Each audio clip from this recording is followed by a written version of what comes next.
साल 1920 एक ट्रेन नागपुर से मद्रास जा रही थी और इसी दौरान दो यात्रियों की टिकट चेकर से बहस हो जाती है। बहस की वजह थी कि इन दोनों यात्रियों में से एक के पास फर्स्ट क्लास के डिब्बे की टिकट थी और दूसरे के पास थर्ड क्लास की, यानी उनके पास अलग अलग कोच के टिकट थे। लेकिन टीटी ने उन दोनों को फर्स्ट क्लास के डिब्बे में ही पाया, जिसके बाद उसने थर्ड क्लास के टिकट वाले यात्री पर जुर्माना लगाना चाहा। जबकि दोनों यात्रियों का कहना था कि मद्रास से पहले गाड़ी रुकी तो वो सामान इकट्ठा करने के लिए साथ में आए थे, लेकिन टीटी ने उनकी एक भी नहीं सुनी और लगातार जुर्माने की बात कहता रहा, जिससे दोनों पक्षों में फिर बहस हुई। उन यात्रियों में से एक की लंबी दाढ़ी देख टीटी ने उसे गलती से मुसलमान समझ लिया, जिसके बाद उसने कह दिया कि मेरे ऊपर रौब मत गांठना, याद रखना ये मुसलमानों का देश नहीं है। टीटी की बात सुनकर कोई और हैरान होता, क्या पता बुरा मान जाता, लेकिन इन यात्रियों के चेहरे पर मुस्कान आ गई। टीटी की इस एक लाइन ने कि ये मुसलमानों का देश नहीं है, उन्हें कितनी संतुष्टि दी वो बयान नहीं कर सकते थे, क्योंकि इन दोनों यात्रियों का तो यही उद्देश्य ही था। उनके जीवन का सबसे बड़ा लक्ष्य जन जन तक इस बात को पहुंचाना था कि ये देश हिंदुओं का है और वही इस देश के मालिक हैं। जैसे ही एक अजनबी के मुंह से उन्होंने ये बात सुनी तो आनंदित हो गए। इन यात्रियों में से एक थे डॉक्टर केशव बलिराम हेडगेवार, जिन्होंने आगे चलकर आरएसएस यानी राष्ट्रीय स्वयंसेवक संघ की नींव रखी, और उनके साथ दूसरे यात्री थे बालकृष्ण मुंजे, जो लोकमान्य तिलक के सहयोगी थे। तो आज के इस एपिसोड में बात होगी राष्ट्रीय स्वयंसेवक संघ की। हिंदू राष्ट्र का लक्ष्य लेकर चले इस संगठन के 27 सितंबर 2025 को 100 साल पूरे हुए।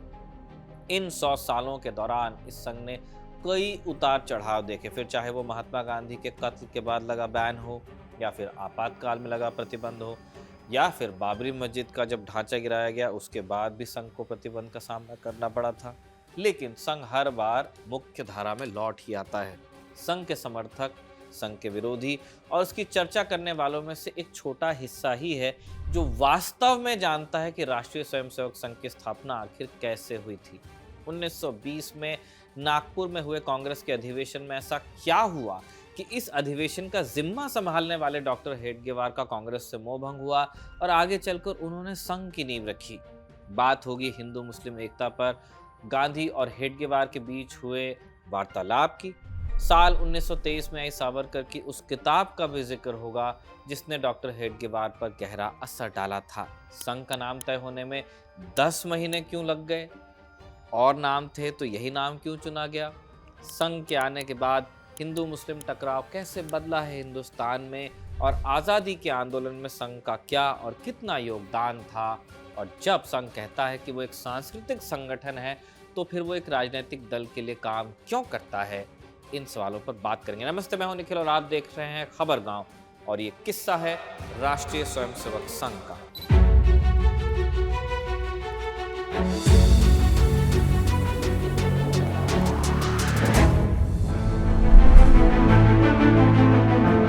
आरएसएस के बारे में जानने से पहले हमें 20वीं सदी की उन घटनाओं के बारे में जान लेना चाहिए जिनकी वजह से आरएसएस की स्थापना का विचार उत्पन्न हुआ। 20वीं सदी की शुरुआत में पूरी दुनिया में उथल-पुथल थी, नई तकनीकों की खोज हो रही थी, कई देशों में क्रांति हो रही थी। 1920 तक दुनिया का पहला विश्व युद्ध भी खत्म हो चुका था, दुनिया ने एक महायुद्ध देख लिया था। भारत में भी लोग अंग्रेज शासन के खिलाफ कांग्रेस नाम की छतरी के नीचे एकजुट हो रहे थे। दक्षिण अफ्रीका से लौट कर आए मोहनदास करमचंद गांधी की पकड़ जैसे जैसे कांग्रेस पर मजबूत हो रही थी, आंदोलन का भी विस्तार हो रहा था। गांधी के नेतृत्व में हिंदू मुस्लिम दोनों अंग्रेजों के खिलाफ संघर्ष को एकजुट हो रहे थे। पहला विश्व युद्ध खत्म होने के बाद खिलाफत आंदोलन की शुरुआत हुई, लेकिन खिलाफत आंदोलन के दौरान जब गांधी मुस्लिम समुदाय के करीब गए तो कई हिंदूवादी नेताओं का कांग्रेस से मोहभंग होने लगा, जिनका मानना था कि खिलाफत आंदोलन के दौरान मुस्लिम समुदाय के लोगों ने देश से ज्यादा धर्म के प्रति वफादारी दिखाई। तब कांग्रेस में दोहरी सदस्यता का प्रावधान होता था, यानी कोई व्यक्ति कांग्रेस के अलावा किसी और संगठन का भी सदस्य हो सकता था, और मदन मोहन मालवीय, लाला लाजपत राय, डॉक्टर बालकृष्ण शिवराम मुंजे जैसे कई नेता कांग्रेस के साथ साथ हिंदू महासभा के भी सदस्य होते थे। कांग्रेस के भीतर हिंदू महासभा से जुड़े नेताओं का तर्क था कि गांधी और कांग्रेस एट लार्ज मुसलमानों और पश्चिमी सभ्यता की ओर झुके हुए हैं, और इसे इन्होंने मोह भंग का कारण बताया। इन नेताओं का मानना था कि प्राचीन हिंदू धर्म के उत्थान का लक्ष्य लेकर ही आगे बढ़ना चाहिए, क्योंकि हिंदुओं के गौरवशाली अतीत ने गुलामी के दौर में निरंतर पतन ही देखा था, फिर चाहे वो शासक मुसलमान रहे हों या फिर अंग्रेज। अगर गुलामी की जंजीरों को तोड़ना है तो एक बार फिर से हिंदू धर्म के पुनरुत्थान की ओर बढ़ना होगा, ये इनका लॉजिक था। आरएसएस की स्थापना भले ही 1925 में जाकर हुई, लेकिन 1923 में एक के बाद एक ऐसी कई घटनाएं हुई जिसने इस संगठन की बुनियाद रखी। इसी साल बनारस में हिंदू महासभा का अधिवेशन हुआ। अपनी किताब RSS tryst with politics from Hedgewar to Sudarshan में प्रलय कानून को लिखते हैं कि इस अधिवेशन में कांग्रेस के कई नेता और हिंदूवादी संगठन शामिल हुए। अधिवेशन की अध्यक्षता कर रहे मदन मोहन मालवीय, जो तब तक 2 बार कांग्रेस प्रेसिडेंट रह चुके थे, उन्होंने सुझाव दिया कि हिंदुओं को खुद को मजबूत बनाने की जरूरत है, ताकि मुसलमानों का कथित उपद्रवी वर्ग ये न सोचे कि वो सुरक्षित रूप से हिंदुओं को लूट और अपमानित कर सकते हैं। मालवीय का मानना था कि इसके लिए एक स्वयंसेवी संगठन स्थापित किया जाए जो युवाओं को शिक्षित करने, अखाड़े यानी व्यायामशालाएं स्थापित करने और लोगों को हिंदू महासभा के निर्णयों का पालन करने के लिए राजी करे। फिर इसी साल विनायक दामोदर सावरकर की किताब एसेंशियल्स ऑफ हिंदुत्व आई, जिसका नाम बाद में हिंदुत्व हिंदू कौन है कर दिया गया।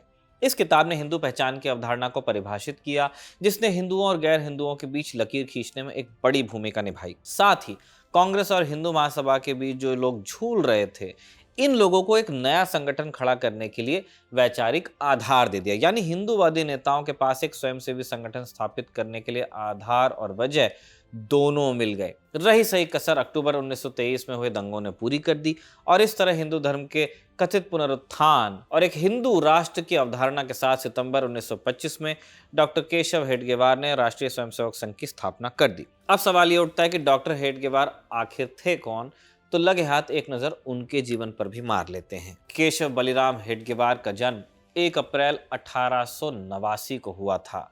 हेडगेवार परिवार मूल रूप से तेलंगाना के कुंडकुर्ती गांव का रहने वाला था। उनके पिता का नाम बलिराम पंत हेडगेवार और माता का नाम रेवती बाई था। हेडगेवार 9 भाई बहनों में 5वीं संतान थे। पिता इनके पुरोहित थे। परिवार निर्धन था, हालांकि बालक केशव में स्वाभिमान भरा हुआ था। 1897 में रानी विक्टोरिया के शासन के 100 वर्ष पूरे हुए। इस अवसर पर देश में तमाम कार्यक्रम आयोजित किए गए थे। केशव के स्कूल में भी मिठाई बांटी गई। केशव ने कहते हैं कि इसका विरोध किया और मिठाई फेंक दी। महज 8 साल की उम्र का यह किस्सा बताया जाता है। केशव का अपने गुरुओं से सिर्फ एक ही सवाल था कि हजारों मील की दूरी से आने वाले अंग्रेज हमारे शासक कैसे बन गए। 1908 में जब वो हाई स्कूल में थे, तब उन्हें स्कूल से निकाल दिया गया। वजह थी कि उन्होंने स्कूल का निरीक्षण करने आए अधिकारी के सामने वंदे मातरम का नारा लगा दिया। केशव से कहा गया कि अपनी गलती वो माने, माफी मांगे, लेकिन केशव ने गलती मानने से इनकार कर दिया गया और फिर उन्हें किया गया रेस्टिकेट। जब 13 साल के थे तभी उनके माता पिता का प्लेग से निधन हुआ। विपरीत परिस्थितियों में भी केशव ने अपनी पढ़ाई जारी रखी। उन्होंने नागपुर, यवतमाल और पूना के विभिन्न संस्थानों में अध्ययन किया और स्वतंत्रता संग्राम में वो शामिल भी हुए। तब शहर का नाम पूना ही था, फिर पुणे बुलाने लगे। लोकमान्य बाल गंगाधर तिलक के प्रखर राष्ट्रवाद से बहुत प्रभावित थे हेडगेवार। पुणे से केशव चिकित्सा की पढ़ाई के लिए फिर कलकत्ता गए। इस दौरान वो क्रांतिकारी संगठनों के करीब आए। अंग्रेजों के खिलाफ सशस्त्र बगावत करने वाले संगठन अनुशीलन समिति से भी उनके जुड़ने की बात कही जाती है, क्लेम्स हैं। हालांकि इस दावे पर कुछ लोग आपत्ति भी जताते हैं। 1916 में केशव डॉक्टर की डिग्री लेकर डॉक्टर केशव बलिराम हेडगेवार बने और वापस लौटते हैं। हालांकि उन्होंने डॉक्टरी का पेशा अपनाया नहीं, न ही गृहस्थ जीवन में कोई दिलचस्पी दिखाई। डॉक्टर हेडगेवार अकेले प्राण सदा कल्याण की राह पर चलते हुए सामाजिक राजनीतिक आंदोलन से जुड़ने लगे और बाल गंगाधर तिलक से प्रभावित होकर कांग्रेस से जुड़े। नागपुर में कांग्रेसियों का एक और संगठन था जिसे कहा जाता था राष्ट्रीय मंडल। इसमें डॉक्टर बालकृष्ण शिवराम मुंजे, नीलकंठ राव उधोजी, नारायण राव अलेकर, नारायण राव वैद, मोरू भाऊ अभ्यंकर, भवानी शंकर नियोगी, डॉक्टर परांजपे वगैरह शामिल थे। डॉक्टर जी यानी केशव बलिराम हेडगेवार इस मंडल के सबसे युवा सदस्य थे। तब इस मंडल में मध्य प्रांत के सभी दिग्गज नेता भी शामिल थे, जिनका कांग्रेस की राजनीति पर नियंत्रण था। नागपुर कैपिटल होती थी उस जमाने में। हालांकि हेडगेवार का विचार इन नेताओं के विचार से मेल नहीं खाता था। हेडगेवार विशुद्ध स्वातंत्र्य, मराठी शब्द है, पूर्ण स्वराज, उसकी मांग कर रहे थे, जबकि उनके मुताबिक कांग्रेस की नीति थी साम्राज्यांतर्गत स्वराज्य, ये भी मराठी है, यानी साम्राज्य के तहत, औपनिवेशिक साम्राज्य के तहत जो छोटी मोटी आज़ादी मिलेगी उसकी। यानी उस वक्त कांग्रेस के नेताओं का मानना था कि अंग्रेजों से सीधे टकराव के बजाय पहले हम धीरे धीरे अपने अधिकार बढ़ाएं, यानी ब्रिटिश सरकार बनी रहे लेकिन भारतीयों को कुछ हद तक शासन का अधिकार मिल जाए। डॉक्टर हेडगेवार इस विचार के विरोध में थे कि हमें पूरी स्वतंत्रता मिलनी चाहिए एक बार। अब आते हैं उन परिस्थितियों पर जिन्होंने आरएसएस की नींव रखी। 1920 में नागपुर में कांग्रेस का अधिवेशन होता है। इस अधिवेशन के आयोजन में डॉक्टर मुंजे, परांजपे और डॉक्टर हेडगेवार की भूमिका अहम रहती है। आयोजकों ने इस अधिवेशन में करीब 1000 स्वयंसेवकों की फौज खड़ी की। हालांकि आयोजन के पहले मध्य प्रांत के नेताओं को उस वक्त तगड़ा झटका लगा जब 31 जुलाई 1920 को बाल गंगाधर तिलक का निधन हो गया।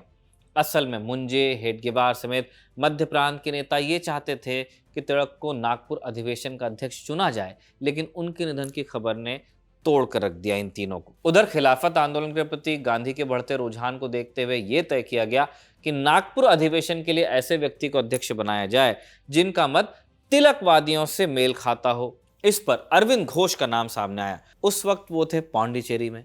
मुंजे और हेडगेवार उनसे मिलने जाते हैं। जब वो दोनों जा रहे थे तभी ट्रेन में वो घटना हुई जिसका जिक्र हमने शुरुआत में किया। ट्रेन में जब टीटी ने पूछा, मुंजे और हेडगेवार अरविंद घोष को मनाने पौंडीचेरी पहुंचते हैं, लेकिन अरविंद घोष प्रस्ताव को ठुकराते हैं। असल में वो सक्रिय राजनीति से पूरी तरह से दूर हो चुके थे तब, और उनका मन पौंडीचेरी में रहते हुए ही आध्यात्म और योग के विकास पर था। तो घोष तैयार नहीं हुए, जिसके चलते हेडगेवार और मुंजे को फिर खाली हाथ वापस आना पड़ा। दिसंबर 1920 में कांग्रेस का अधिवेशन नागपुर में होने वाला था और इससे कुछ दिन पहले डॉक्टर हेडगेवार और उनके कुछ साथियों ने नागपुर के वेंकटेश नाट्यगृह में एक सभा आयोजित की। फिर इस सभा में उन्होंने एक प्रस्ताव पारित किया जिसमें कहा गया कि विशुद्ध स्वातंत्र्य ही हमारा उद्देश्य है, यानी पूर्ण स्वराज और सच्ची आज़ादी, यही हमारा ध्येय है, इसमें किसी तरह का समझौता नहीं होगा। इस प्रस्ताव को लेकर 4 लोग गांधी जी के पास गए और आग्रह किया कि कांग्रेस को भी इस प्रस्ताव को अपना लेना चाहिए। गांधी ने यह बात सुनकर कहा कि स्वराज की जब बात की जाती है तो विशुद्ध स्वतंत्रता अपने आप उसमें शामिल है, और उन्होंने इस प्रस्ताव को अलग से स्वीकार करने की जरूरत नहीं समझी। हेडगेवार ने नागपुर अधिवेशन के आयोजन में बहुत मन लगाया था, बहुत मेहनत की थी, लेकिन उन्हें इस अधिवेशन से बहुत निराशा हुई। तिलक को बुलाना चाहते थे, निधन हो गया। उनकी जगह जिन्हें बुलाना चाहते थे उन्होंने मना कर दिया। अधिवेशन में गौहत्या पर प्रतिबंध लगाने का प्रस्ताव अस्वीकार कर दिया गया। पूर्ण स्वातंत्र्य का जो वो बात कर रहे थे उसको लेकर गांधी सहमत नहीं थे। फिर कांग्रेस और खिलाफत समिति के बीच आधिकारिक गठबंधन भी इसी अधिवेशन में हो गया, जिसका हेडगेवार खुलकर विरोध कर रहे थे। उन्होंने इस विषय पर महात्मा गांधी से भी अपनी असहमति जता दी थी कि वो कंफर्टेबल नहीं है। आरएसएस की वेबसाइट के मुताबिक हेडगेवार और गांधी के बीच फिर एक विशेष बातचीत हुई। हेडगेवार को सिर्फ हिंदू मुस्लिम एकता ऐसे शब्दों का प्रयोग खटकता था। उन्होंने गांधी से सवाल किया कि भारत में तो हिंदू, मुस्लिम, ईसाई, पारसी, यहूदी सभी धर्मों के लोग रहते हैं, फिर आप सिर्फ हिंदू मुस्लिम एकता की बात क्यों करते हैं? गांधी जवाब देते हैं कि उन्होंने मुसलमानों के मन में देश के लिए अपनापन जगाया है और यही वजह है कि वो अब आजादी की लड़ाई में पूरी ताकत से शामिल हो रहे हैं। हेडगेवार इस जवाब से संतुष्ट नहीं हुए। उन्होंने कहा कि पहले भी कई मुस्लिम नेता हुए, जैसे जिन्ना है, डॉक्टर अंसारी हैं और हकीम अजमल खान हैं। ये लोकमान्य तिलक के नेतृत्व में राष्ट्र के लिए काम कर चुके थे बिना हिंदू मुस्लिम एकता जैसे विशेष प्रचार के। उन्हें आशंका थी कि इस तरह के शब्दों से मुसलमानों में अलगाव की भावना बढ़ेगी। गांधी ने यह कहते हुए इस बातचीत को खत्म कर दिया कि उन्हें ऐसी कोई चिंता नहीं है। नागपुर अधिवेशन के बाद हेडगेवार ने असहयोग आंदोलन में सक्रिय भाग लिया, कई शहरों में सभाएं की और लोगों को आज़ादी की लड़ाई में शामिल होने के लिए प्रेरित किया, लेकिन उनके भाषणों को भड़काऊ बताया गया और उन पर सार्वजनिक रूप से बोलने पर प्रतिबंध लगा दिया गया। जब उन्होंने अपनी गतिविधियां जारी रखी तो उन पर राजद्रोह का मुकदमा चला, और जब हेडगेवार ने जिरह की तो मैजिस्ट्रेट ने कहा कि जो मूल भाषण है जिसके लिए आपको कोर्ट लाया गया है उससे ज्यादा राजद्रोह आपकी इन बातों में है जो आपने जिरह में कही। 1 साल की सजा हो गई। 12 जुलाई 1922 को हेडगेवार जेल से बाहर आते हैं। नागपुर के कांग्रेस नेताओं के अलावा पंडित मोतीलाल नेहरू और हकीम अजमल खां इनके स्वागत के लिए पहुंचते हैं, लेकिन हेडगेवार जेल से बाहर आए तो असहयोग आंदोलन उन्हें मिलता है समाप्त। हेडगेवार अब पूरी तरह से कन्विंस हो चुके थे कि मुस्लिमों के प्रति कांग्रेस का झुकाव है और जो हिंदू पुनरुत्थानवादी हेडगेवार हैं अपनी नज़रों में, वो कांग्रेस से ज़्यादा उम्मीद अब नहीं रख सकते हैं। नया संगठन खड़ा करना पड़ेगा और उसके लिए काम उन्होंने शुरू कर दिया। कौन सा संगठन? जिसकी ज़रूरत मदन मोहन मालवीय 1923 में हिंदू महासभा के बनारस अधिवेशन में बता गए थे। इसी साल आई सावरकर की किताब और नागपुर में हुए दंगों ने डॉक्टर हेडगेवार के सामने संगठन की पूरी रूपरेखा खींच दी कि संगठन क्यों होना चाहिए, कैसा होना चाहिए, उसे करना क्या चाहिए। आपको दंगों के बारे में भी बता देते हैं, बार बार जिक्र आ रहा है। नागपुर में शुक्रवारी तालाब के पास एक गणेश मंडल चलता था। पास में एक मस्जिद भी थी। 1923 में मस्जिद के सामने से हिंदुओं के धार्मिक जुलूस पर आपत्ति जताई गई। सितंबर 1923 में जिलाधिकारी ने आदेश भी जारी कर दिया। ढोल, ताशे, पखावज आदि के साथ यात्रा रोक दी गई। हेडगेवार, मुंजे और राजा लक्ष्मण राव भोसले आदि ने इसका विरोध किया और कहा कि जब तक जुलूस की अनुमति नहीं मिलेगी, गणपति का विसर्जन किया ही नहीं जाएगा। कांग्रेस और खिलाफत समिति के बीच कई दिन तक वार्ता चली, लेकिन नतीजा नहीं निकल पाया। गणपति वहीं के वहीं रह गए। तनाव बढ़ने लगा। अक्टूबर में उसी रास्ते से दिंडी यानी भजन मंडली जाने वाली थी। परंपरा है महाराष्ट्र में, भजन करते हुए लोग जाते हैं। इसमें भी बाधा आती है। 30 अक्टूबर को जिलाधिकारी ने उस रास्ते से दिंडी पर भी प्रतिबंध लगाया, क्योंकि दिंडी सूर्योदय के समय होती थी और इसी समय मस्जिद में नमाज होती थी। इस फैसले के विरोध में हेडगेवार ने दिंडी सत्याग्रह शुरू किया, जिसमें जय विठ्ठल का नारा लगाती करीब 20,000 लोगों की भीड़ इकट्ठा हो गई। लक्ष्मणराव भोसले ने भीड़ से पूछा कि अपने धर्म के अधिकारों का उपभोग अगर हिंदू हिंदुस्तान में नहीं करेगा तो और कहाँ करेगा। इन्हीं हजारों लोगों की भीड़ के सामने ही डॉक्टर हेडगेवार ने हिंदू सभा की स्थापना की घोषणा की, जिसके अध्यक्ष बने राजा लक्ष्मणराव भोसले, उपाध्यक्ष बने मुंजे और हेडगेवार बने सचिव यानी सेक्रेटरी। जब हजारों लोगों की भीड़ मस्जिद तक पहुंच गई तो जिलाधिकारी ने दिंडी यात्रा की अनुमति फिर दी। 5 वक्त की नमाज के अलावा बाकी समय मस्जिद के सामने से यात्रा निकल सकती है, ऐसी अनुमति आ गई। हालांकि इसके बाद भी कई बार यात्रा के दौरान हिंदुओं और मुसलमानों के बीच टकराव होता रहा। कहीं मूर्ति टूटी मिलती तो कहीं गाय का कटा पैर। दोनों ओर से एक दूसरे के खिलाफ लाठी चली, तलवार चली, छुरी का इस्तेमाल हुआ। जमकर हिंसा हुई, माहौल तनावपूर्ण हो गया। हिंदू सभा के नेतृत्व में युवाओं ने लाठी लेकर जुलूस निकाल दिए और मुसलमानों के बहिष्कार का निर्णय लिया गया। यहाँ आपको उस प्लेबुक के बारे में थोड़ा थोड़ा आइडिया लगेगा जो प्ले आउट हुई 100 साल बाद। मस्जिदों के सामने हिंदू त्योहारों पर धार्मिक जुलूस और मुसलमानों का बहिष्कार, जो आज भी 100 साल बीत जाने के बाद भी बहस का मुद्दा है।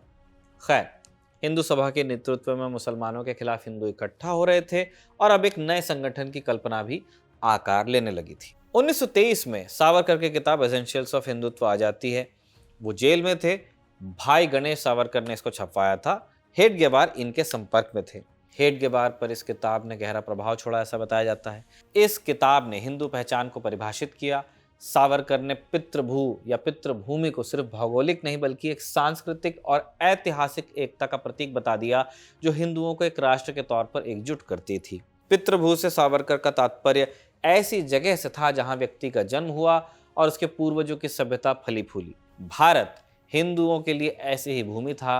और हिंदू कौन था? सावरकर लिखते हैं, A Hindu is he who looks upon the land that extends from the Indus to the seas as his fatherland। यानी हिंदू वो है जो सिंधु से समुद्र तक की भूमि को अपनी पितृभू मानता है। सावरकर जिस हिंदू राष्ट्र की कल्पना कर रहे थे, नागपुर दंगों ने उसमें हेडगेवार की आस्था को और मजबूत किया। दंगों के दौरान हेडगेवार ने हिंदुओं को कमजोर और असंगठित महसूस किया। यही बात सावरकर ने किताब में लिख रखी थी। सावरकर लिखते हैं कि हिंदू समाज की ताकत उसकी एकता में है, लेकिन वो बिखरा हुआ है। फिर क्या था? गणेश सावरकर, बीएस मुंजे और अन्य लोगों के मार्गदर्शन में हेडगेवार ने हिंदुओं को इकट्ठा करने का बीड़ा उठा लिया और यहीं से एक अनुशासित हिंदू काडर तैयार करने का आइडिया आता है। 1924 तक खिलाफत आंदोलन धराशायी हो गया। गांधी की तमाम कोशिशों के बावजूद हिंदू मुस्लिम एकता दरक ही रही थी। पंजाब से लेकर बंगाल तक हिंदू मुस्लिम दंगे आम हो गए थे। सितंबर 1924 में कोहाट में भीषण दंगा हुआ। भारी संख्या में हिंदुओं और सिखों का पलायन हुआ। इस दंगे के चलते हिंदू सिखों के लगभग पूरी आबादी पलायन कर रावलपिंडी आ गई। इसी समय रंगीला रसूल नाम से एक विवादित किताब भी आई।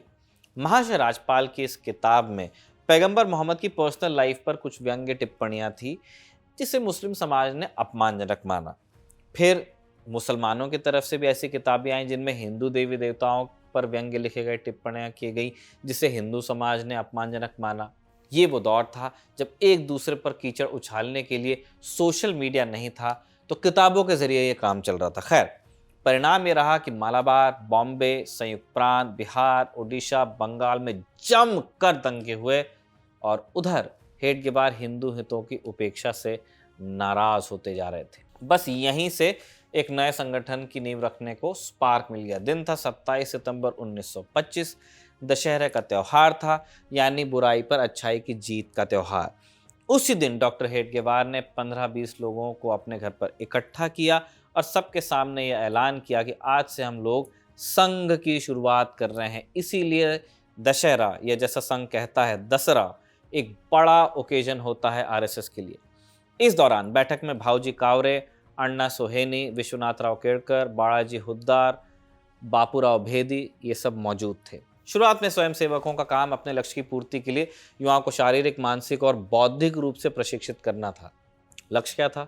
हेडगेवार आज़ादी की बात तो करते थे, लेकिन उनके लिए आज़ादी का मतलब सिर्फ अंग्रेज़ों से आज़ादी नहीं था।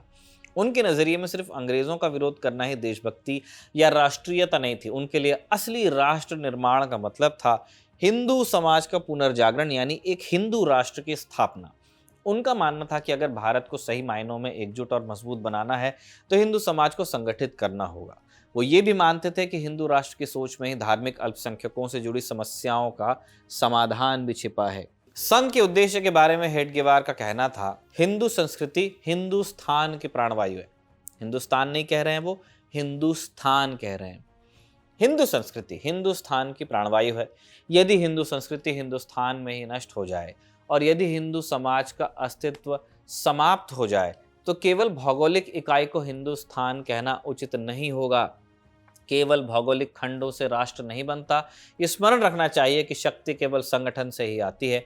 अतः प्रत्येक हिंदू का कर्तव्य है कि वो हिंदू समाज को संगठित करने के लिए अपना सर्वश्रेष्ठ प्रयास करे। देश का वर्तमान भाग्य तब तक नहीं बदला जा सकता जब तक लाखों युवा अपना संपूर्ण जीवन इस कार्य के लिए समर्पित न कर दें। हमारे युवाओं के मन को इसी दिशा में ढालना संघ का सर्वोच्च उद्देश्य है। संघ इसी कार्य को कर रहा है। संघ की शुरुआत तो हो गई, लेकिन अभी ना तो संगठन का कोई नाम रखा गया था, न ही संगठन की कोई रूपरेखा तय हुई थी, कोई स्ट्रक्चर नहीं था। 17 अप्रैल 1926 को हेडगेवार ने फिर एक बैठक बुलाई। 26 स्वयंसेवकों की मौजूदगी में संगठन के नाम को लेकर चर्चा हुई। 3 नाम शॉर्टलिस्ट हुए। पहला, राष्ट्रीय स्वयंसेवक संघ। दूसरा, जरी पताका मंडल, इस नाम से नागपुर में एरिया भी है। और तीसरा था भेद्रतोद्धारक मंडल। आखिर में राष्ट्रीय स्वयंसेवक संघ के नाम पर मुहर लगी। पहली दैनिक शाखा 28 मई 1926 को शुरू हुई। शुरुआत में स्वयंसेवक नागपुर के मोहिते बड़ा मैदान में इकट्ठा होते थे, जो आज नागपुर में संघ हेडक्वार्टर का एक हिस्सा है। आरएसएस के शुरुआती स्वयंसेवकों में 12 से 15 साल के लड़के भी थे, जो शारीरिक गतिविधियों, व्यायाम, कसरत वगैरह में हिस्सा लेते थे। रविवार और गुरुवार को बौद्धिक वर्ग होता था, जिसमें स्वयंसेवकों को संघ कार्य के लिए मानसिक तौर पर तैयार किया जाता था। अलग अलग वक्ता आते थे जो देश की वर्तमान परिस्थिति के बारे में बताते और संगठन मजबूत करने के लिए मार्गदर्शन करते। शाखा की शुरुआत भगवा ध्वज को प्रणाम करने के साथ होती और समापन प्रार्थना के साथ। संघ ने अपना गुरु किसी व्यक्ति को मानने के बजाय भगवा ध्वज को माना, जो प्रांत, पंथ, जाति, भाषा और पद्धति के बंधनों से परे बताया गया। संघ का मानना था कि कोई भी व्यक्ति, चाहे वो कितना ही महान क्यों न हो, राष्ट्र के लिए आदर्श वो नहीं बन सकता। इसलिए अग्नि की लौ वाला रंग, जो हिंदू धर्म में पवित्र माना जाता है, उसी को गुरु मानना चाहिए। यहाँ से ध्वज को गुरु माना गया। शाखा आज भी आरएसएस के संगठनात्मक ढांचे की मूल इकाई है। शाखा में कोई भी व्यक्ति शामिल हो सकता है, कोई आधिकारिक सदस्यता नहीं होती है। जो कोई भी एक बार शाखा में आया उसे स्वयंसेवक मान लिया जाता है। साल में एक बार गुरु पूर्णिमा के दिन गुरु यानी भगवा ध्वज को गुरु दक्षिणा भी दी जाती है और यही संगठन का आर्थिक स्रोत है। 1927 तक आते आते मोहितेवाड़ा में लगने वाली शाखा में स्वयंसेवकों की संख्या बढ़ने लगी। नागपुर में हिंदू मुस्लिम टकराव भी बढ़ने लगा। 4 सितंबर 1927 को यह छिटपुट टकराव दंगे में तब्दील हुआ। संघ ने इसे हजारों मुसलमानों के जुलूस के जवाब में संघ द्वारा किया गया पहला प्रतिकार बताया। लाठी डंडे से लैस सैकड़ों स्वयंसेवकों और मुस्लिम जुलूस में शामिल भीड़ आमने सामने थी। 3 दिन तक हिंसा चली और संघ ने बताया इसे अपनी जीत लिखा। सतर्क स्वयंसेवकों ने हमलों को तुरंत विफल कर दिया। समूहों के बीच मुठभेड़ 3 दिन तक चली और अंततः हिंदुओं की जीत हुई। ये उनकी डॉक्यूमेंटेड हिस्ट्री जो लिखी है वहां से हम बता रहे हैं। सैकड़ों मुस्लिम गुंडे अस्पताल में भर्ती हुए और 10-15 की मौत भी हुई। 4-5 हिंदुओं ने भी दम तोड़ा। उनमें से एक धुंडी राजा लहगांवकर नाम का एक स्वयंसेवक था। सेना के आने के बाद शांति लौट आई और उस दिन के बाद इतिहास ने एक नया मोड़ लिया। हिंदू शिकार नहीं रहे। इस लाइन पर जोर देकर संघ ये साबित करना चाहता था कि अब हिंदुओं की रक्षा के लिए एक संगठन अस्तित्व में आ चुका है। ये वो समय था जब हिंदू मुस्लिम के बीच नफरत और अविश्वास की खाई तेजी से बढ़ रही थी। दोनों तरफ से एक दूसरे के खिलाफ भड़काऊ बयान दिए जा रहे थे और दंगे भड़काए जाते थे। अपनी किताब थॉट्स ऑन पाकिस्तान में डॉक्टर B.R. आम्बेडकर लिखते हैं, अप्रैल की शुरुआत और सितंबर 1927 के अंत के बीच कम से कम 25 दंगे हुए। इनमें से 10 संयुक्त प्रांत में, 6 बॉम्बे प्रेसिडेंसी में और 2-2 पंजाब, मध्य प्रांत, बंगाल, बिहार और उड़ीसा में और 1 दिल्ली में हुआ। इनमें से अधिकांश दंगे दोनों समुदायों में से किसी एक द्वारा धार्मिक त्योहार मनाने के दौरान हुए, जबकि कुछ दंगे मस्जिदों के आसपास हिंदुओं द्वारा संगीत बजाने या मुसलमानों द्वारा गायों की हत्या के कारण हुए। उपद्रवों में कुल 103 व्यक्ति मारे गए और 1084 घायल हुए। इस तनावपूर्ण माहौल में रंगीला रसूल जब आई तो बारूद के ढेर पर जलती चिंगारी गिरने की तरह था। किताब 1924-25 में आई, लेकिन 1926 में कानूनी कार्रवाई शुरू होती है। लाहौर हाईकोर्ट ने महाशय राजपाल को बरी कर दिया क्योंकि धार्मिक देवी देवताओं या आराध्य के अपमान से संबंधित कोई कानून था ही नहीं। इस फैसले ने आग में घी का काम किया। बड़े पैमाने पर विरोध प्रदर्शन हुए।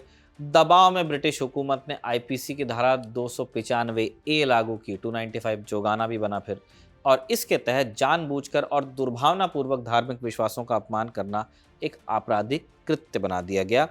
इस तरह भारत को ईश निंदा पर कानून मिला।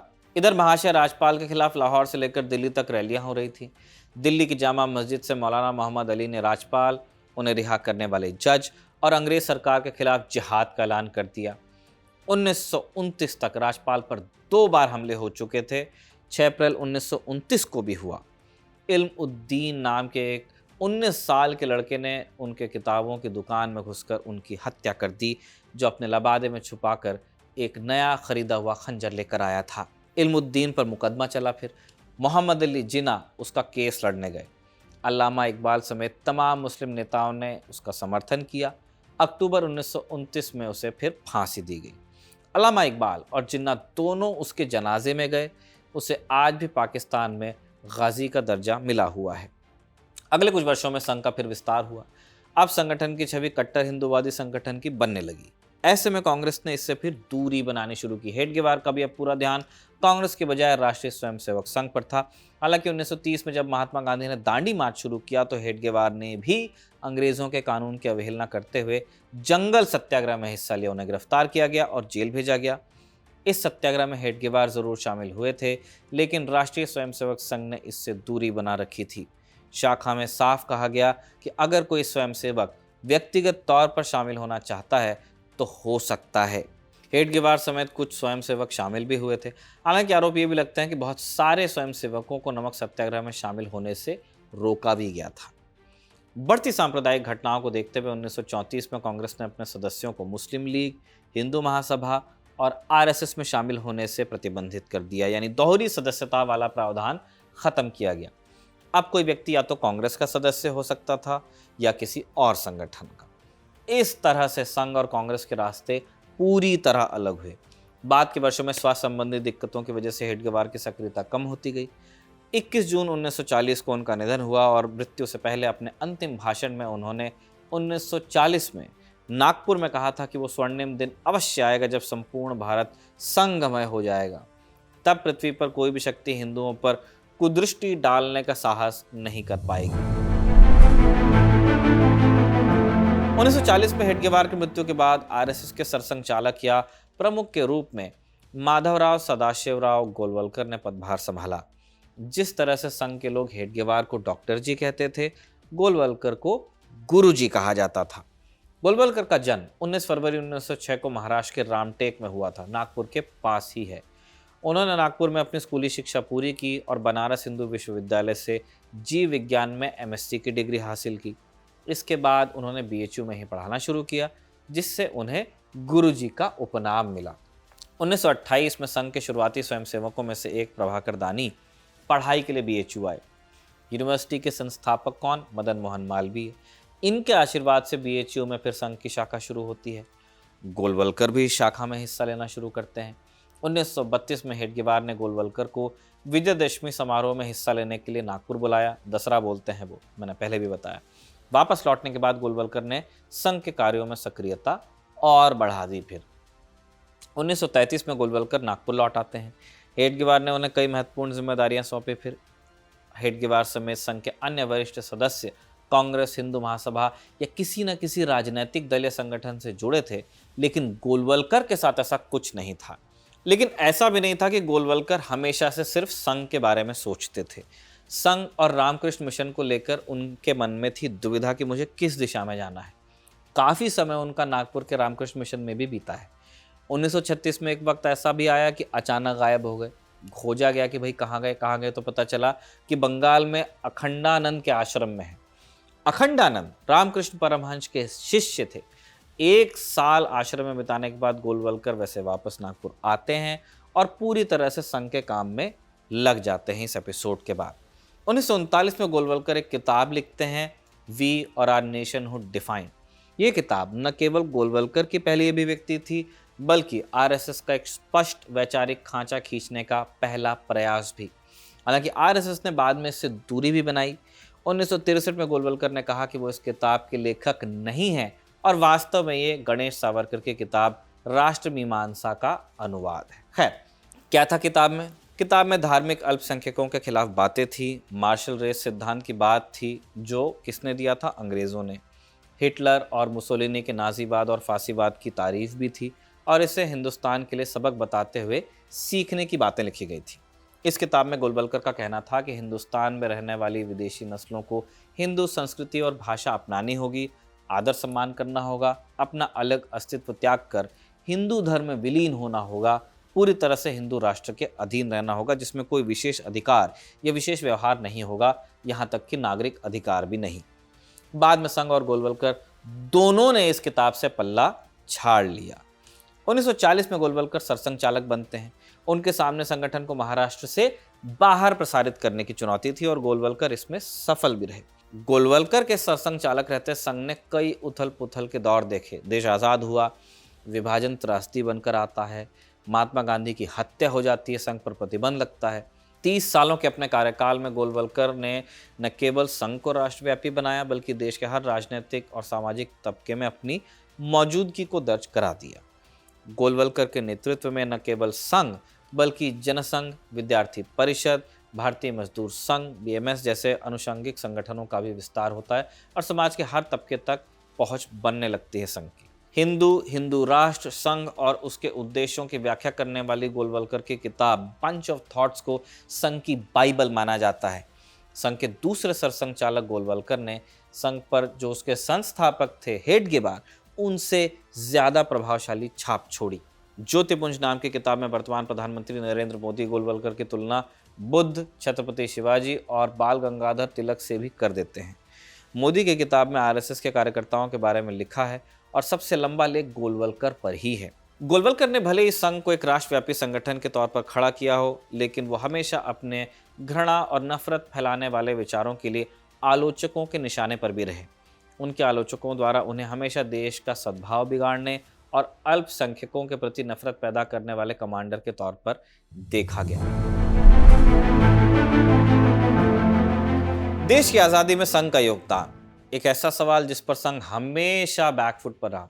आरएसएस की आलोचना केवल इस बात के लिए नहीं होती कि उसने आज़ादी की लड़ाई से दूरी बनाई, बल्कि इसलिए भी होती है कि जो लोग शामिल हो रहे थे उन्हें हतोत्साहित भी किया और रोका। ये इल्जाम लगता है गोलवलकर ने भारत छोड़ो आंदोलन को अराजक बताया था।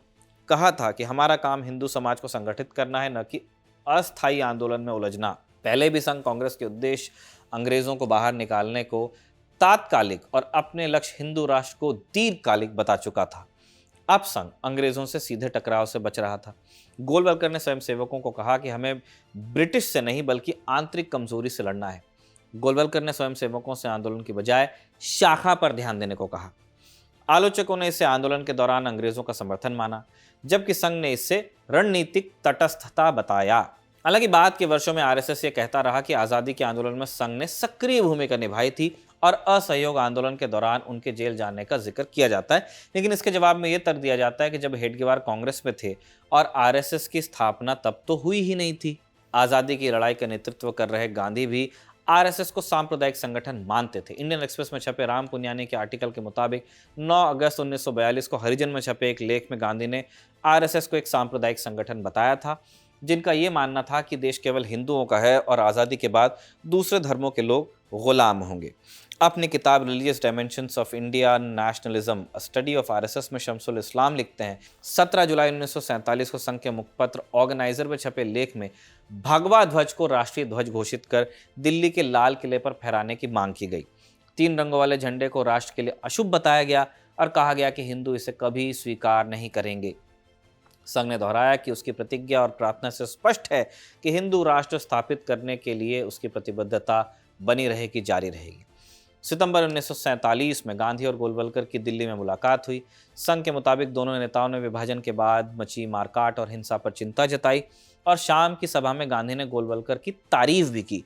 हालांकि दूसरा पक्ष इसे सिरे से खारिज करता है। इंडियन एक्सप्रेस में राजमोहन गांधी लिखते हैं कि गांधी ने गोलवलकर से कहा था कि उन्होंने आरएसएस का हाथ दंगों के खून से रंगे होने की बात सुनी है। इस पर गोलवलकर ने गांधी को आश्वासन दिया कि ये झूठ है, संघ मुसलमानों की हत्या के पक्ष में नहीं था, वो बस अपनी पूरी क्षमता से हिंदुस्तान की रक्षा करना चाहता था। बातचीत का विवरण 21 सितंबर 1947 को हरिजन में छपा। गोलवलकर चाहते थे कि गांधी शाम की सभा में उनकी बातों को रखें और गांधी ने ऐसा ही किया। राजमोहन गांधी के आर्टिकल के मुताबिक बाद में 27 अक्टूबर 1948 को नेहरू ने पटेल को एक खत लिखा जिसमें उन्होंने कहा कि गांधी को गोलवलकर की बात विश्वसनीय नहीं लगी थी। और फिर 30 जनवरी 1948 को महात्मा गांधी का कत्ल कर देता है नाथूराम गोडसे। इस हत्याकांड ने पूरे देश को हिला कर रख दिया। जो व्यक्ति पूरी जिंदगी अहिंसा के लिए लड़ता रहा, उसकी गोली मारकर हत्या की गई, वो भी तब जब दशकों के संघर्ष ने मुकाम हासिल कर लिया था और देश नया नया आजाद हुआ था। इस हत्या का दोष भी आरएसएस के माथे आता है, क्योंकि गोडसे आरएसएस का सदस्य रहा था, ऐसा बताया गया। हालांकि आरएसएस का कहना था कि गोडसे काफी पहले आरएसएस छोड़कर हिंदू महासभा में जा चुका था। काफी समय से गोडसे का संघ से कोई लेना देना नहीं था, लेकिन गांधी की हत्या कलंक बनकर आरएसएस के माथे तब चिपक गई, जो इतनी आसानी से छूटने वाली नहीं थी। 15 नवंबर 1949 को अंबाला जेल में गोडसे को फांसी होती है और फांसी से कुछ समय पहले गोडसे एक प्रार्थना पढ़ता है। कौन सी प्रार्थना होती है वो? नमस्ते सदा वत्सले मातृभूमे त्वया हिंदू भूमे सुखम वर्धितोहम महान मंगले पुण्य भूमे त्वदर्थ पतत्वेश कायो नमस्ते नमस्ते।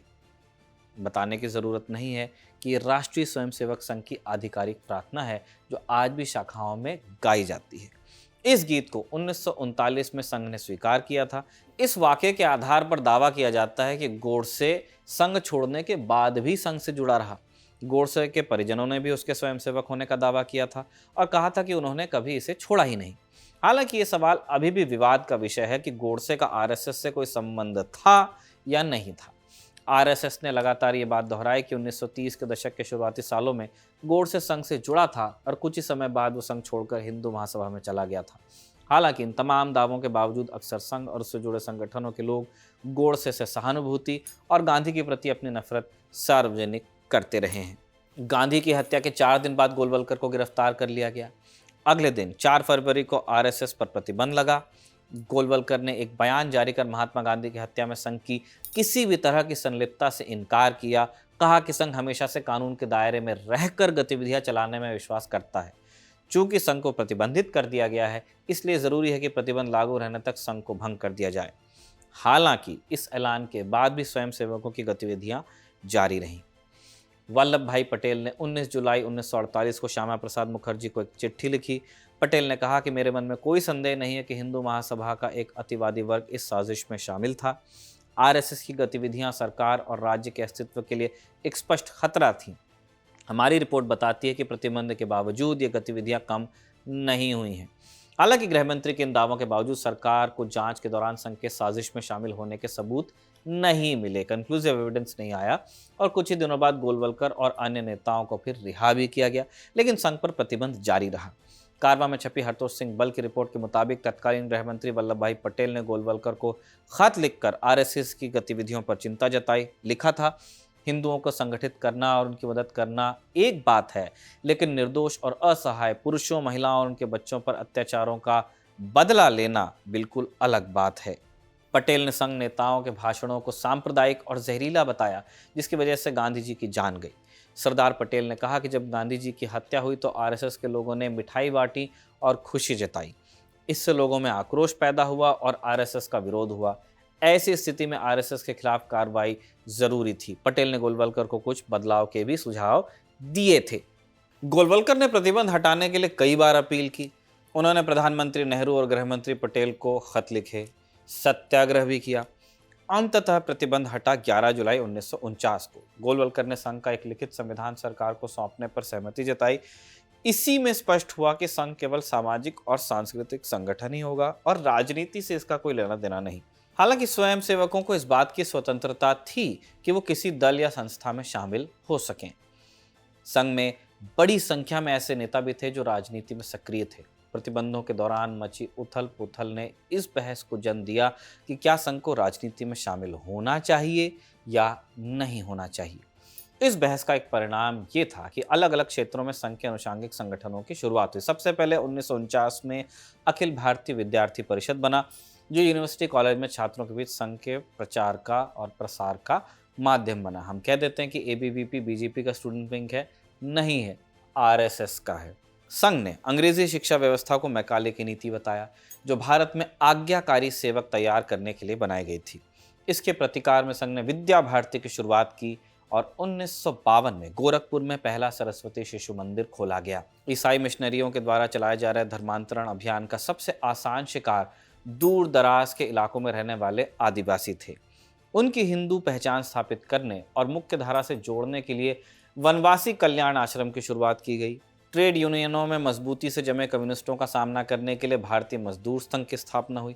आगे चलकर सेवा भारती, स्वदेशी जागरण मंच, भारतीय किसान संघ, विश्व संवाद केंद्र, राष्ट्रीय सेविका समिति, मुस्लिम राष्ट्रीय मंच, राष्ट्रीय सिख संगत, हिंदू जागरण मंच, हिंदू स्वयंसेवक संघ, विवेकानंद केंद्र और सहकार भारती जैसे संगठन संघ परिवार का हिस्सा बने। लेकिन इन सब संगठनों के अलावा संघ को एक ऐसे संगठन की भी जरूरत थी जो लोकतांत्रिक देश में राजनैतिक विकल्प बनकर उभरे, और इस जरूरत को पूरा किया भारतीय जनसंघ ने। नेहरू कैबिनेट से इस्तीफा देने के बाद हिंदू महासभा के नेता श्यामा प्रसाद मुखर्जी ने भारतीय जनसंघ नाम से एक राजनीतिक दल की स्थापना की, जिससे संघ का आशीर्वाद प्राप्त रहा।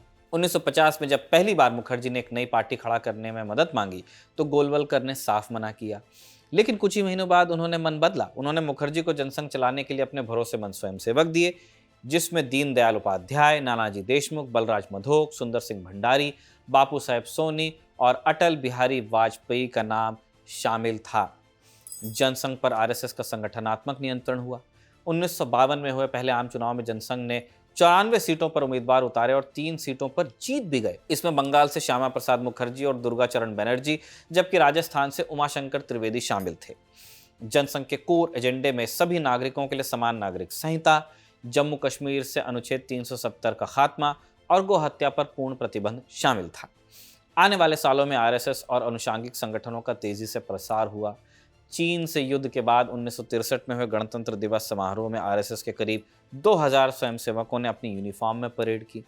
उस साल गणतंत्र दिवस समारोह को नागरिक समारोह में तब्दील किया गया था, जिसमें अलग अलग समाज का प्रतिनिधित्व करने वाले लोगों ने हिस्सा लिया था और इसी में संघ के स्वयंसेवकों को भी बुलाया गया। भारत पाक युद्ध के समय तत्कालीन प्रधानमंत्री लाल बहादुर शास्त्री ने जिन भारतीय नेताओं से परामर्श किया था, उनमें गोलवलकर भी शामिल थे। विद्यार्थी परिषद, जनसंघ और बाकी संगठन तो अपना काम कर ही रहे थे। धीरे धीरे संघ को भी स्वीकार्यता मिलती जा रही थी। अब गोलवलकर मुख्य लक्ष्य की ओर लौटते हैं। 1964 में विश्व हिंदू परिषद की स्थापना होती है, जिसका काम दुनिया भर के हिंदुओं को एकजुट करना था, साधु संतों हिंदूवादी नेताओं को एक मंच पर लाना था। इसी साल से परिषद उसके काम में भी लग गई।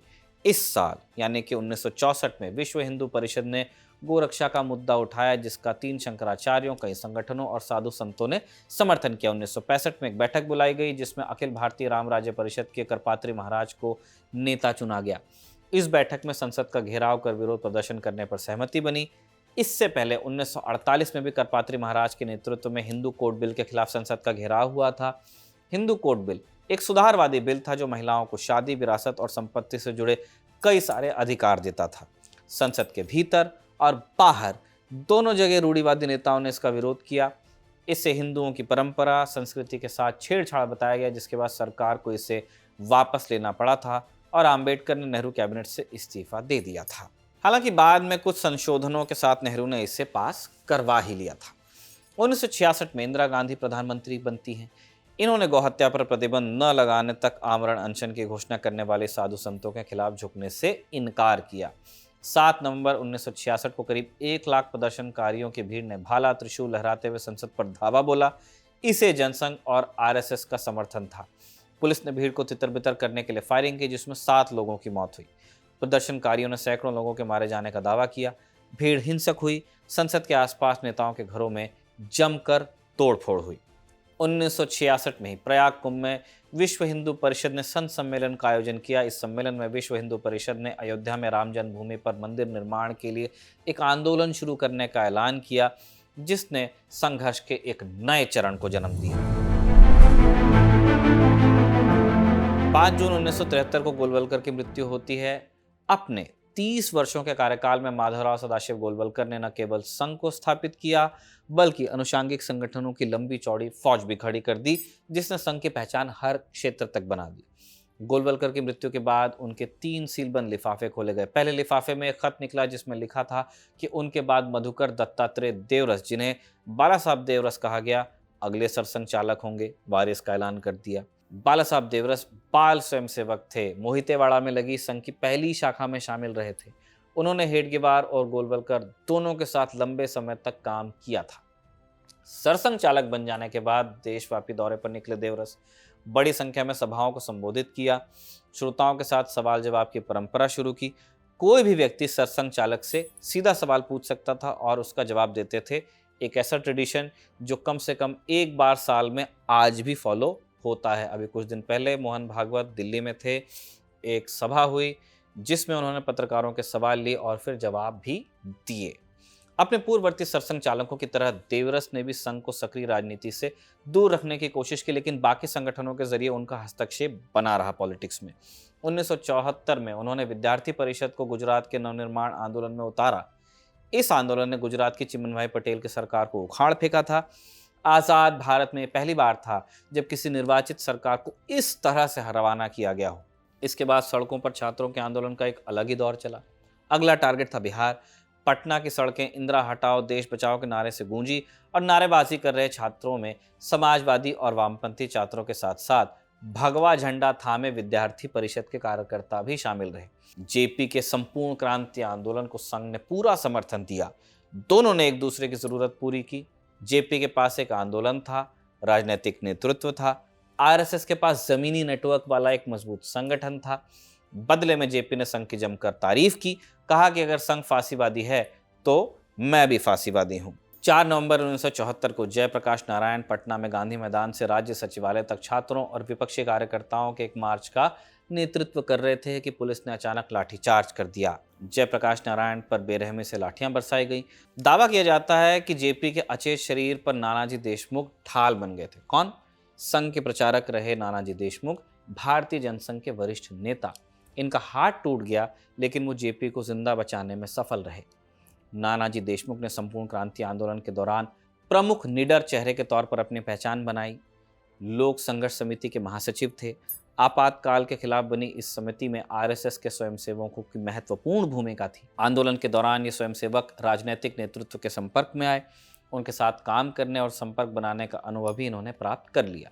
जून 1975 में इंदिरा गांधी ने फिर इमरजेंसी लगाई। पूरे देश में विपक्षी दलों या विचारधारा से संबंधित लोगों को गिरफ्तार किया गया। सरसंघ चालक समेत संघ से जुड़े स्वयंसेवकों और नेताओं को भी गिरफ्तार कर जेल भेजा गया और संघ पर दूसरी बार प्रतिबंध लगा। नानाजी देशमुख, अटल बिहारी वाजपेयी, लालकृष्ण आडवाणी समेत जनसंघ के सभी बड़े नेताओं को गिरफ्तार किया गया। आपातकाल के दौरान जब समूचा विपक्ष या तो जेल में था या अंडरग्राउंड था, आरएसएस के देशव्यापी नेटवर्क ने आंदोलन को जिंदा रखने में महत्वपूर्ण भूमिका निभाई।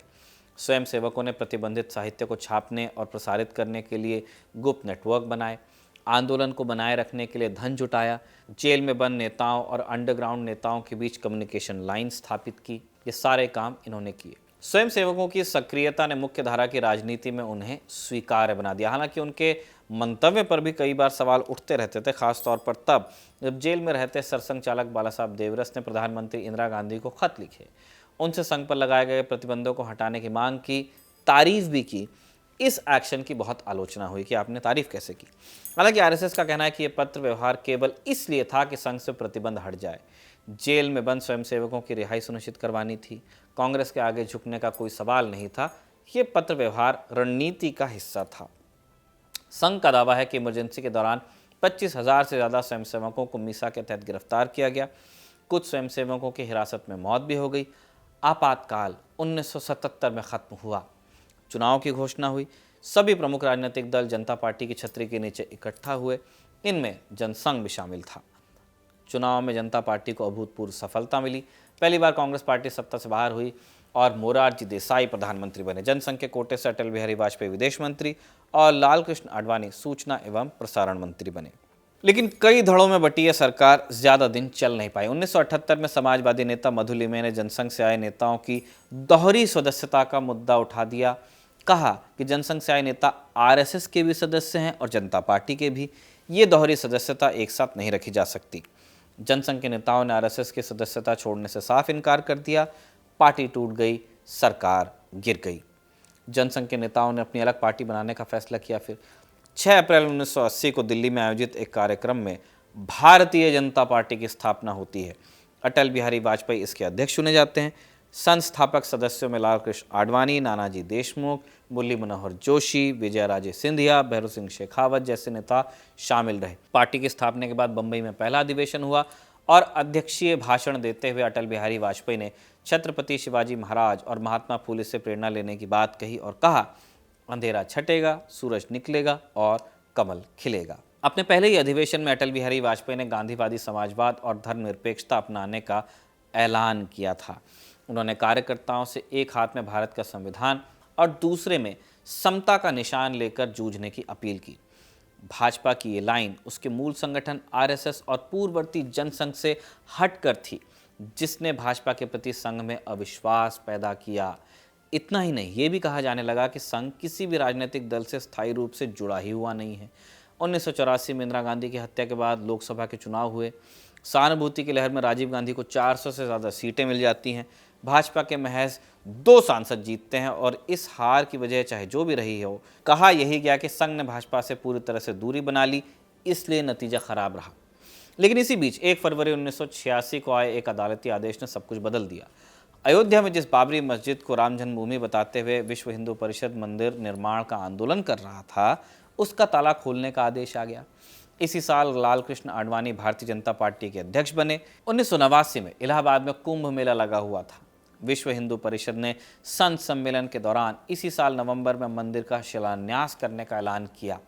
विश्व हिंदू परिषद और बजरंग दल ने देश भर के युवाओं से मंदिर निर्माण के लिए बलिदान का आह्वान कर दिया।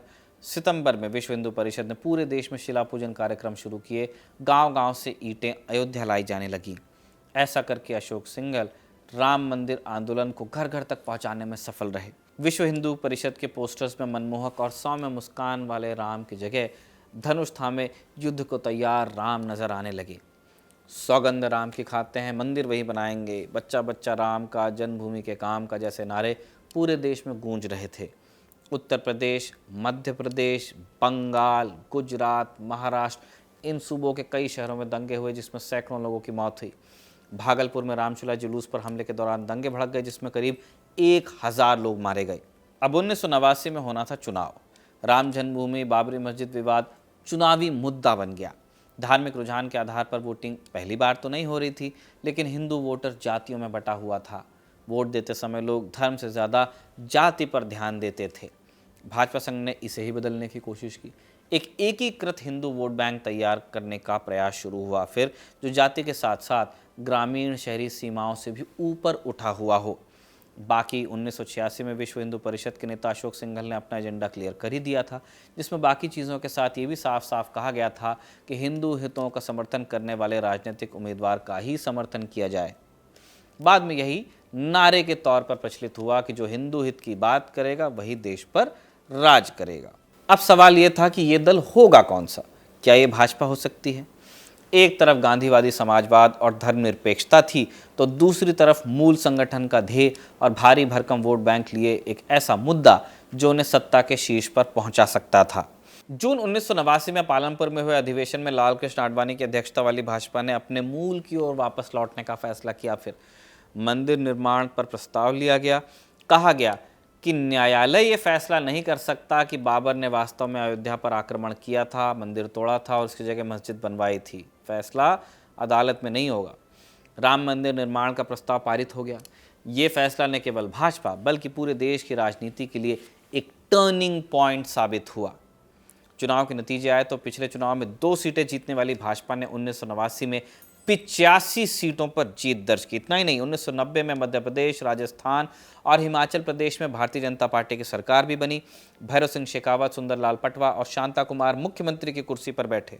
जनसंघ से लेकर भाजपा तक ये पहली बार था जब पार्टी सरकार वास्तव में चला रही थी। इस जीत से उत्साहित आडवाणी ने राम मंदिर आंदोलन में खुलकर उतरने का फैसला किया। फिर कि फायदा हो रहा है तो अब ये करेंगे।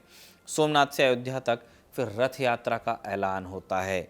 इसे वीपी सिंह की मंडल पॉलिटिक्स का काउंटर बताया गया तब, और नाम दिया गया कमंडल पॉलिटिक्स। हजारों कार्यकर्ताओं की भीड़ लेकर आडवाणी अयोध्या के लिए रवाना हुए, लेकिन 23 अक्टूबर 1990 को बिहार के मुख्यमंत्री लालू प्रसाद यादव ने समस्तीपुर में उनकी यात्रा को रोक लिया।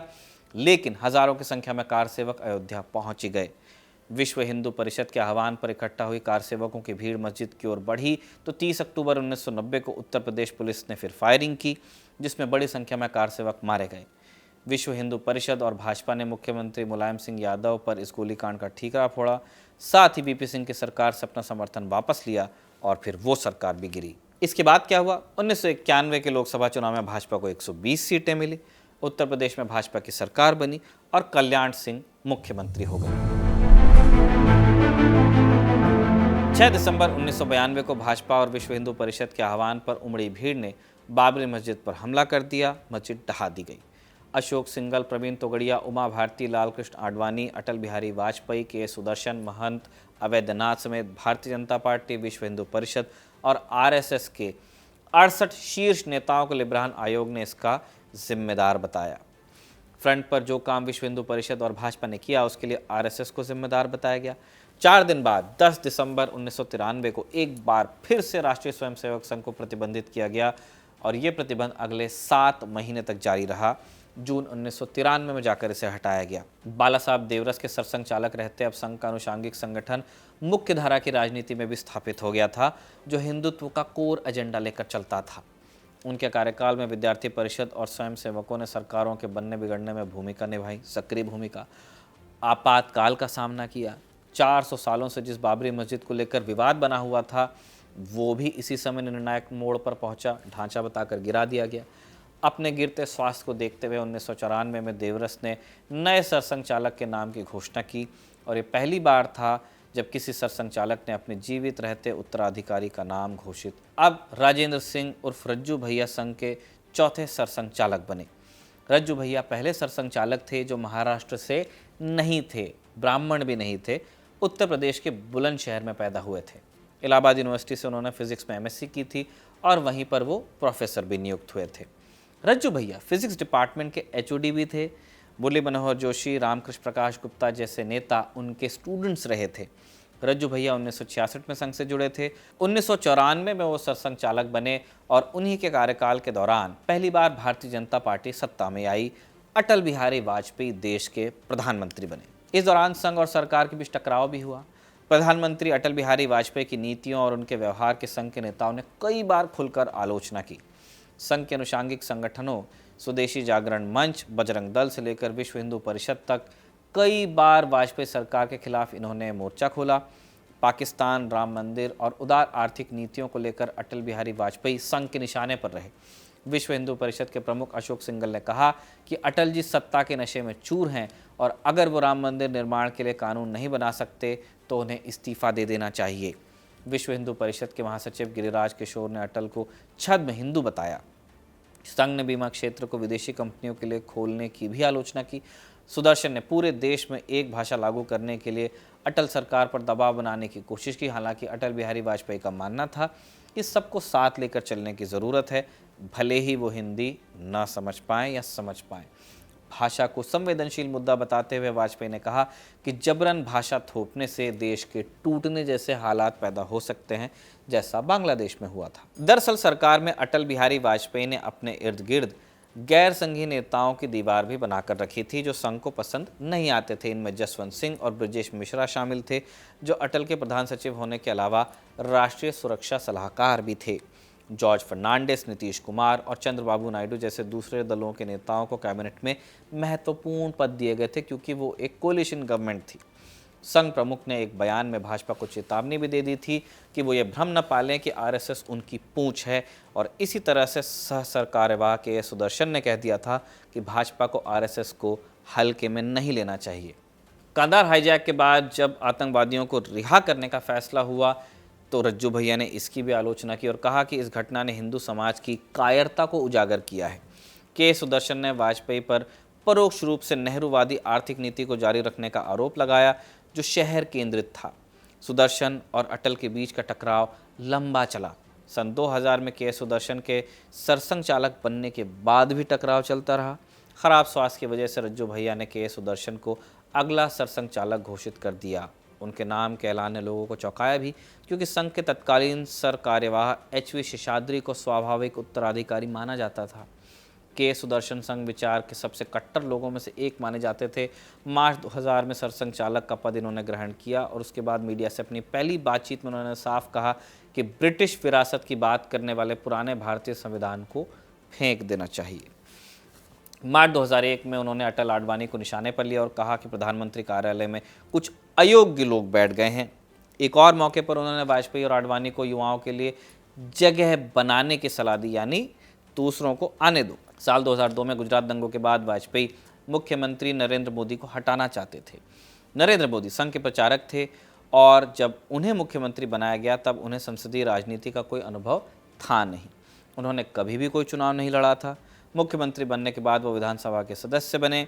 दंगों के बाद वाजपेयी ने दंगों से निपटने के तरीकों को लेकर उनकी आलोचना की, उन पर पद छोड़ने का दबाव बनाया, लेकिन संघ के दबाव की वजह से ऐसा हो नहीं पाया।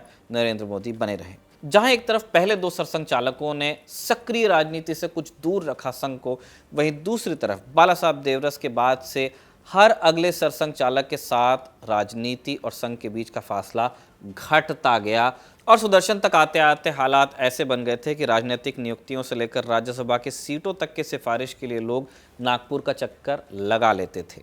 इसकी एक वजह यह भी थी कि पहले सत्ता की ताकत नहीं थी, जब आई तो हस्तक्षेप भी बढ़ा, जिससे अपने पूरे कार्यकाल के दौरान अटल बिहारी वाजपेयी जूझते ही रहे। अटल बिहारी वाजपेयी की सरकार 24 दलों के गठबंधन वाली सरकार थी। सहयोगियों के साथ संतुलन बनाने के साथ साथ उन्हें संघ को भी संतुष्ट करते हुए सरकार चलानी थी, जो एक मुश्किल काम था। नतीजा ये रहा कि प्रधानमंत्री के तौर पर वाजपेयी का पूरा कार्यकाल लगभग संघ और उसके अनुषांगिक संगठनों से जूझते हुए ही बीता। 2004 में सत्ता चली भी गई। 2009 में के सुदर्शन ने मोहन भागवत को फिर अगला सरसंघ चालक नियुक्त किया। मोहन भागवत का सरसंघ चालक के तौर पर चयन कई लोगों को चौंकाने वाला था। मार्च 2009 तक वो सरकार्यवाह का अपना कार्यकाल पूरा कर चुके थे। नए सरकार्यवाह के लिए मीटिंग हो रही थी। द हिंदू में छपी खबर के मुताबिक एमजी वैद्य कहते हैं, मैं सरकार्यवाह के चुनाव की प्रक्रिया शुरू करने ही वाला था कि सुदर्शन जी ने मुझे रोक दिया। उन्होंने माइक हाथ में लिया, कहा कि मेरी तबीयत ठीक नहीं और अगले सरसंघ चालक के तौर पर मोहन भागवत का नाम प्रस्तावित कर दिया गया। मोहन भागवत तब 59 साल के थे। बूढ़ों का संगठन कहे जाने वाले संघ के शीर्ष पद के लिए अपेक्षाकृत युवा थे। ये पीढ़ीगत बदलाव का फैसला था जो बहुत सोच समझ कर लिया गया था। 2004 में भाजपा की हार हो गई थी। जिन्ना के मज़ार पर चादर चढ़ाकर लौटे आडवाणी विवादों से उबर नहीं पा रहे थे। दूसरी पीढ़ी के सबसे बड़े नेताओं में से एक प्रमोद महाजन का कत्ल हो चुका था। केसी सुदर्शन और अशोक सिंघल बढ़ती उम्र और स्वास्थ्य संबंधी समस्याओं की वजह से सक्रियता कम करते जा रहे थे और कुछ ही महीने बाद हुए चुनाव में भाजपा को एक और हार मिल गई, जिसके बाद भागवत के कड़े फैसलों की लंबी फेरिश शुरू हुई। 19 अगस्त 2009 को भाजपा की चिंतन बैठक से ठीक पहले भागवत ने गुटबाजी को लेकर बीजेपी पर निशाना साधा और कहा कि आडवाणी को पार्टी का नेतृत्व युवाओं को सौंपने पर विचार करना चाहिए। ये पूछे जाने पर कि क्या अध्यक्ष पद के लिए अरुण जेटली, वेंकैया नायडू, सुषमा स्वराज और नरेंद्र मोदी ही विकल्प हैं, भागवत ने कहा कि भाजपा को इन चारों से आगे भी देखना चाहिए। भाजपा में कई अच्छे नेता हैं जो संगठन की बागडोर संभालने में सक्षम हैं, ऐसा भागवत का कहना था। जल्दी इस बयान का असर दिखा। दिसंबर 2009 में आडवाणी की जगह सुषमा स्वराज लोकसभा में विपक्ष की नेता बनती हैं, जबकि महाराष्ट्र के प्रदेश अध्यक्ष और भागवत के करीबी नितिन गडकरी भाजपा के राष्ट्रीय अध्यक्ष बनते हैं। आडवाणी नेपथ्य में थे और ये लगभग तय हो चुका था कि भाजपा अगले चुनाव में नए चेहरे के साथ उतरेगी। दावेदार बहुत थे। भागवत की जो भी तैयारी रही हो, लेकिन एक चेहरा और भी था जिसकी कुछ और ही प्लानिंग थी और दावेदारी खुलकर संघ परिवार में गूंजने लगी थी। नाम आपने गेस कर लिया होगा, नरेंद्र मोदी, जो तब गुजरात के सीएम थे। 2009 से 2013 के बीच का समय बहुत उथल पुथल वाला था। गडकरी पर घोटालों के इल्ज़ाम लगे, पद उनको छोड़ना पड़ा। किसके कहने पर इल्ज़ाम लगे, कमेंट में आप लिख सकते हैं। राजनाथ सिंह नए अध्यक्ष बनते हैं। अण्णा आंदोलन और घोटालों के फेरिस ने जो सत्ता विरोधी लहर पैदा की, संघ ने इस लहर को सुनामी बनाने में कोई कसर छोड़ी नहीं। रही सही कसर नरेंद्र मोदी के व्यापक प्रचार अभियान ने पूरी की। विकास पुरुष, विकास के गुजरात मॉडल और अच्छे दिनों के वादे के साथ चुनाव के मैदान में उतरे नरेंद्र मोदी संघ परिवार की उस इच्छा को भी पूरा करते थे जो प्रखर हिंदूवादी नेता को शीर्ष पद पर बैठाना चाहता था। 2014 में नरेंद्र मोदी ने जोरदार चुनाव प्रचार किया, संघ परिवार के विशाल परिवार को चुनावी मशीनरी में तब्दील किया। स्वयं सेवकों और प्रचारकों ने भी पूरे उत्साह से इसमें भाग लिया, क्योंकि वो मोदी में उस स्वयं सेवक की छवि पाते थे जो उनके ही बीच से निकला था। 2014 में भाजपा को अभूतपूर्व जनादेश मिला और इसने संघ परिवार में मोदी के कद को और भी बड़ा किया। मोदी के प्रधानमंत्री बनने का संघ के स्वयंसेवकों पर गहरा असर हुआ। साधारण स्वयंसेवकों को भी यह संबल मिला कि उनके बीच का कोई व्यक्ति देश के टॉप जॉब तक पहुंच सकता है, तो ये लोग भी कर सकते हैं ऐसा। मोदी का भाजपा पर तो नियंत्रण था ही, संघ के भीतर भी शक्ति संतुलन उनके पक्ष में होने लगा। अब तक नेतृत्व संघ प्रमुख के हाथों में था और बाकी संगठन पीछे पीछे, लेकिन अब मोदी सामने है, बाकी सारे संगठन पीछे, क्योंकि मोदी हिंदुत्व का वो भार लेकर आए जिसका सपना संघ के कार्यकर्ता हमेशा से देख रहे थे। मोदी के प्रधानमंत्री बनने के बाद संघ की ताकत बढ़ गई, संघ की शाखाओं में कई गुना वृद्धि हुई, समाज में भी प्रभाव बढ़ा और आज संघ के पास पहले से कहीं ज़्यादा संसाधन है। अब स्वयं सेवकों और प्रचारकों को पहले जैसी तंगी में नहीं रहना पड़ता। हर जिले में अत्याधुनिक सुविधाओं वाले संघ कार्यालय बन गए हैं या बन रहे हैं। प्रचारकों के पास अब कारें हैं, महंगे फ़ोन हैं, ब्रांडेड कपड़े पहनने लगे। संघ के स्वयंसेवक अब खाकी निक्कर की जगह फुल पैंट पहनते हैं। संघ परिवार ने इंटरनेट और सोशल मीडिया के जरिए भी अपना प्रचार प्रसार शुरू किया है। तकनीक के इस दौर में जिस तरह से नरेंद्र मोदी भाजपा को एक नए दौर की ओर ले गए, उसी तरह से मोहन भागवत ने भी समय के साथ बदलावों को प्राथमिकता दी।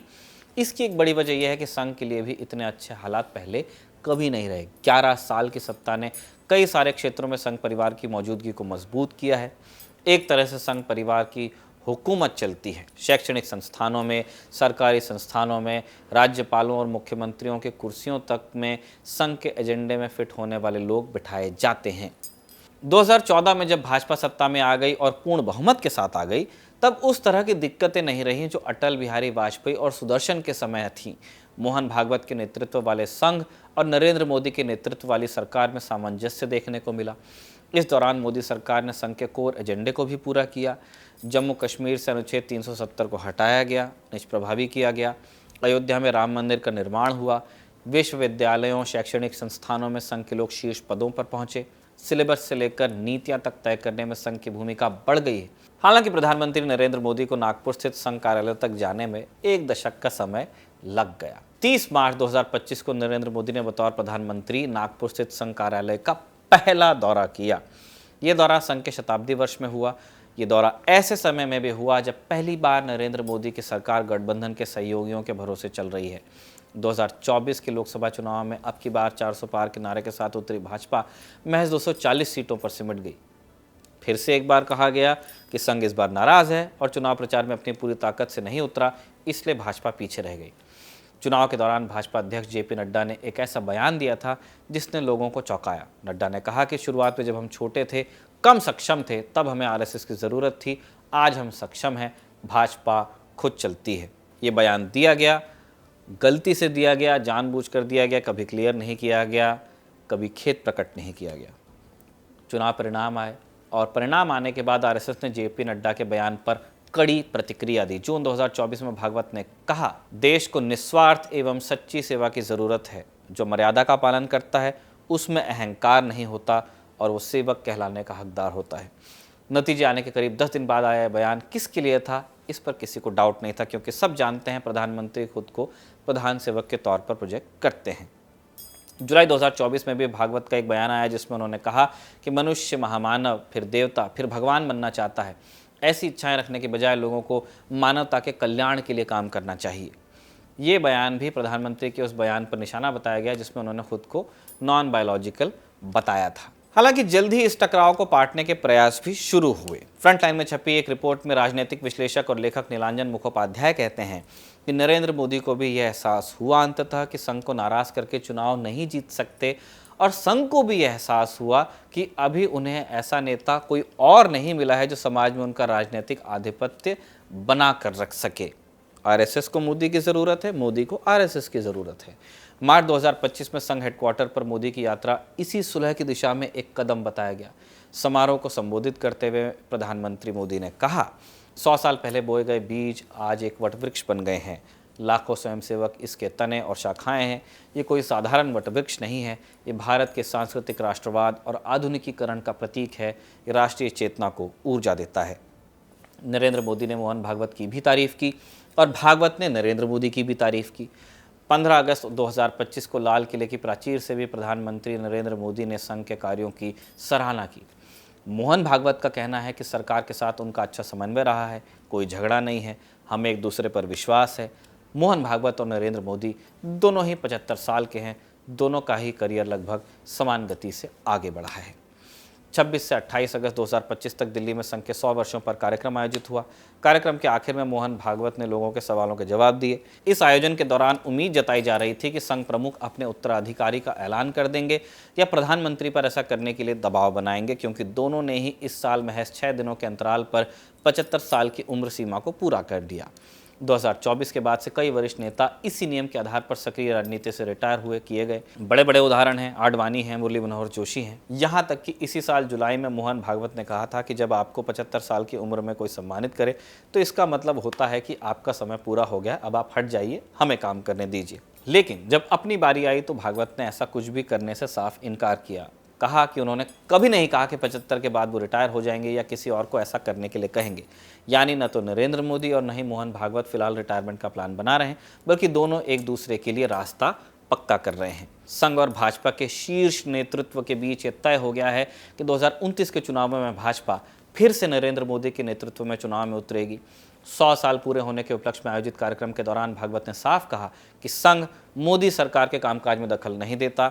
संघ का काम शाखाएं चलाना और चरित्र निर्माण करना है। इन शाखाओं में तैयार हुए स्वयंसेवक भाजपा और अन्य संगठनों में जाते हैं और नेतृत्व करते हैं। भागवत ने यह भी कहा कि भारतीय जनता पार्टी के पास सरकार चलाने, अपने नेताओं की इच्छा के अनुसार जरूरी फैसले लेने की स्वतंत्रता और विशेषज्ञता दोनों हैं। भागवत के कार्यकाल को उदार बताया जा रहा है। उन्होंने अपने कार्यकाल के दौरान कई बार मुस्लिम संगठनों के नेताओं के साथ बैठकें की हैं। उन्होंने अयोध्या में मंदिर निर्माण के बाद हिंदू संगठनों से हर मंदिर के नीचे शिवलिंग न ढूंढने की अपील की है। हालांकि उन्होंने काशी और मथुरा में विवाद पर सख्त रुख भी अपनाया। कहा कि संघ किसी आंदोलन में नहीं जुड़ेगा, लेकिन स्वयं सेवक उतरने को स्वतंत्र हैं। उन्होंने मुसलमानों से भाईचारा और सद्भाव बनाए रखने के लिए काशी और मथुरा से अपना दावा छोड़ने का भी आग्रह किया। भागवत भारत को हिंदू राष्ट्र भी बता चुके हैं और यहाँ रहने वाले सभी लोगों को हिंदू। भागवत का कहना है कि अविभाजित भारत में रहने वाले लोगों को प्राचीन काल से उनके पूर्वजों की समान परंपराएं जोड़ती हैं। उन्होंने कहा कि इस विशाल भूभाग में 40,000 वर्षों से रहने वाले सभी लोगों का डीएनए एक जैसा है। उन्होंने ये भी कहा कि हिंदू राष्ट्र का मतलब कोई एरिया या राजनीतिक शक्ति से नहीं है। इसका मतलब है बिना भेदभाव के लिए सभी के लिए न्याय सुनिश्चित करना, चाहे वो किसी भी धर्म, भाषा या विचारधारा का हो। उन्होंने स्पष्ट किया कि आरएसएस का उद्देश्य भारत को विश्व गुरु बनाना है और अब समय आ गया है कि देश विश्व को अपना योगदान दे। ये बातें भागवत ने राष्ट्रीय स्वयंसेवक संघ के 100 साल पूरे होने के उपलक्ष्य में आयोजित कार्यक्रम 100 साल की संघ यात्रा नए क्षितिज में कही। भागवत के इस बयान की तुलना जब आप संघ के शुरुआती प्रमुखों यानी हेडगेवार और गोलवलकर से करेंगे तो ज़मीन आसमान का अंतर आपको देखने को मिलेगा। जिस भारत देश की अवधारणा को शुरुआती सरसंघ चालकों ने खारिज कर दिया था, अब उसे संघ ने पूरी तरह आत्मसात कर लिया है। तो ये रहा राष्ट्रीय स्वयंसेवक संघ का 100 सालों का सफर। आखिर में ये भी समझ लेते हैं कि संगठन काम कैसे करता है। संगठन में सर्वोच्च पद सरसंघ चालक का होता है। फिलहाल मोहन भागवत सरसंघ चालक हैं। सरसंघ चालक का पद आजीवन होता है, वो खुद ही इससे हट सकते हैं। इसके चुनाव की कोई स्पष्ट प्रक्रिया नहीं है। सरसंघ चालक ही अपने उत्तराधिकारी की घोषणा करता है। फिर सरकार्यवाह का पद होता है। संगठन का प्रमुख भले ही सरसंघ चालक हो, सबसे ताकतवर पद सरकार्यवाह का होता है। सरकार्यवाह संगठन का मुख्य कार्यकारी अधिकारी होता है, सीईओ, जिसके पास सारे फैसले लेने की शक्ति होती है। फिलहाल दत्तात्रेय होसबले संघ के सरकार्यवाह हैं। सितंबर 2018 में एक कार्यक्रम के दौरान सरसंघ चालक मोहन भागवत ने कहा था कि मैं केवल गाइड, फ्रेंड और फिलोसोफर हूँ, मेरे पास कोई पावर नहीं है। संघ में सारी ताकत सरकार्यवाह के पास होती है। मेरा क्या है, मुझे अभी सरकार्यवाह बुलाएंगे तो फौरन मैं जाऊँगा, मुझे जाना पड़ेगा। वो जो कहेंगे वो मुझे करना पड़ेगा, अनिवार्य होगा। एक कार्यक्रम के दौरान सरसंघ चालक मोहन भागवत ने कहा था कि इसके बाद सह सरकार्यवाह आते हैं, जिनकी संख्या 4 से 5 होती है। संघ अपना कामकाज 5 विभागों के माध्यम से करता है: शारीरिक, संपर्क, प्रचार, बौद्धिक व्यवस्था और सेवा। इन विभागों के प्रमुख और सहप्रमुख होते हैं। इसके अलावा कार्यकारिणी के सदस्य होते हैं जो संघ को चलाते हैं। इसके अलावा प्रचारक और विचारक भी होते हैं जो संगठन का काम करते हैं। संघ ने अपने संगठन को पूरे देश में 46 प्रांतों में बांट रखा है। प्रांत के बाद विभाग, जिले और फिर खंड आते हैं। आरएसएस की वेबसाइट पर उपलब्ध जानकारी के मुताबिक इस वक्त देश में 60,000 से अधिक शाखाएं हैं। शाखा आरएसएस का सबसे प्राथमिक ढांचा है जो बेहद ही लोकल लेवल पर रोज़ आयोजित होती है। कुछ विशेष शाखाएं साप्ताहिक भी होती हैं। इनमें खेल कूद, कसरत, व्यायाम, बौद्धिक चर्चा और सांस्कृतिक प्रशिक्षण शामिल होता है। ये सामूहिकता और अनुशासन को बढ़ावा देता है। शाखा में आयोजित होने वाले खेलों और कसरतों से कई सारे वीडियोस भी वायरल होते हैं, जिनमें कभी लाठी चलाने की ट्रेनिंग तो कभी रस्सी कूद तो कभी दूसरे खेल होते हैं।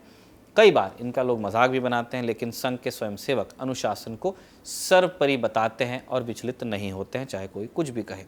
काफ़ी समय तक संघ के गणवेश यानी यूनिफॉर्म का भी लोग मजाक उड़ाते थे, जिसमें सफ़ेद शर्ट, काली टोपी के साथ खाकी रंग का हाफ पैंट हुआ करता था। लेकिन अब इस गणवेश में परिवर्तन हो गया है। समय के मांग के साथ मोहन भागवत ने मांग को स्वीकार किया, हाफ पैंट को फुल पैंट कर दिया। शाखा में जो चीज़ सबसे यूनिक है वो है बराबरी का भाव और एक दूसरे के प्रति सम्मान का भाव। शाखा में सब बराबर होते हैं, चाहे वो 8 साल का हो बाल स्वयंसेवक या फिर 80 साल के कोई बुजुर्ग हों। किसी भी क्लास से आ सकते हैं, बेरोजगार हो सकते हैं, बड़े अधिकारी हो सकते हैं, किसी भी जातीय समूह से आ सकते हैं। स्वयंसेवक एक दूसरे को बराबर सम्मान देते हैं। नाम भी केवल उतना ही लिया जाता है जो जाति को प्रदर्शित न करता हो, जैसे राम जी भाई साहब, श्याम जी भाई साहब, इस तरह से नाम लिए जाते हैं। स्वयंसेवक संघ में केवल पुरुषों को ही एंट्री मिलती, क्योंकि राष्ट्रीय स्वयंसेवक संघ को शुरू से ही पुरुषों को अनुशासित स्वयंसेवकों के तौर पर तैयार करने के लिए डिज़ाइन किया गया था। उस ज़माने में इस पर पितृसत्तात्मक या रूढ़िवादी सोच का पर्याप्त प्रभाव था। टाइम के हिसाब से चीज़ें चलती हैं। महिलाओं के लिए बाद में अलग से 1936 में राष्ट्र सेविका समिति बनाई गई। इसकी शुरुआत लक्ष्मीबाई केलकर ने की थी, जिन्हें मौसी जी के नाम से जाना जाता है। राष्ट्र सेविका समिति का मुख्यालय भी नागपुर में है और पूरे देश में करीब 2900 शाखाएं इनकी भी हैं। आरएसएस भले ही खुद को गैर राजनीतिक संगठन बताता हो, लेकिन संघ और उसके अनुषांगिक संगठन अपने देशव्यापी नेटवर्क के जरिए भारतीय जनता पार्टी को संगठनात्मक, वैचारिक और चुनावी समर्थन देते हैं। ये साइलेंट कैंपेन होता है। स्वयंसेवक घर घर जाकर अलग अलग मुद्दों पर अपने पक्ष में माहौल तैयार करते हैं। बूथ लेवल मैनेजमेंट से लेकर मुद्दों के ध्रुवीकरण तक सक्रिय रहते हैं। बड़े स्तर पर इसकी शुरुआत 80 के दशक में हुई, जब भाजपा ने राम मंदिर आंदोलन का नेतृत्व अपने हाथों में लिया था। राम मंदिर आंदोलन के नाम पर संघ और विश्व हिंदू परिषद ने हिंदू एकता की जो ज़मीन तैयार की थी, भाजपा ने उसे वोट बैंक में तब्दील किया।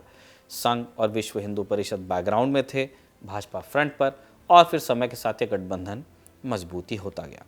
बीच बीच में टकराव भी होता रहा, नाराज़गी भी रही, जिसका असर चुनावी नतीजों में दिखता रहता है।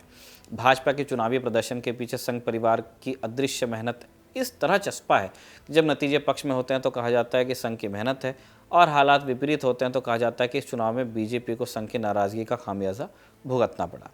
2014 में प्रचंड बहुमत के साथ भाजपा की सत्ता में वापसी हुई, तो इसके पीछे बहुत सारी वजहों में एक बड़ी वजह संघ परिवार की एकजुटता को बताया गया।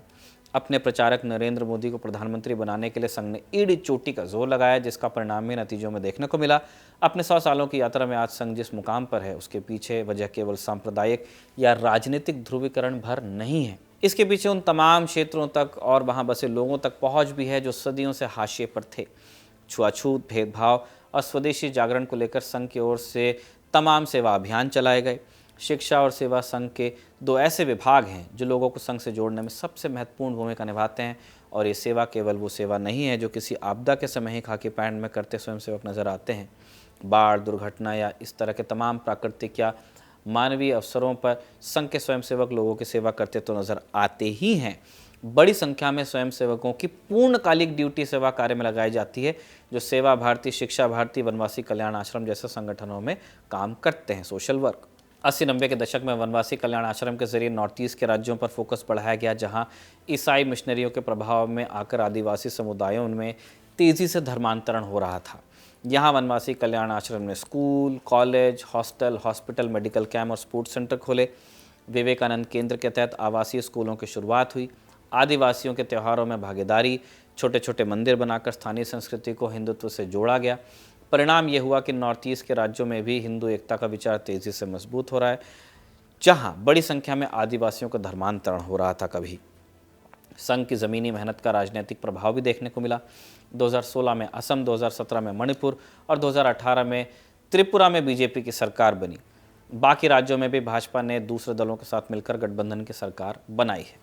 आज नॉर्थ ईस्ट के 7 राज्यों समेत पूरे देश भर में राष्ट्रीय स्वयंसेवक संघ के कार्यकर्ताओं का एक मजबूत नेटवर्क है। और जब यह संगठन अपने 100 साल पूरे कर रहा है, पूरी मजबूती के साथ अपनी यात्रा के शीर्ष पर विराजमान है। 27 सितंबर 2025 को राष्ट्रीय स्वयंसेवक संघ के 100 साल पूरे हो गए। इस संगठन की यात्रा के बारे में आपकी क्या राय है? कमेंट बॉक्स में हमें बताइए।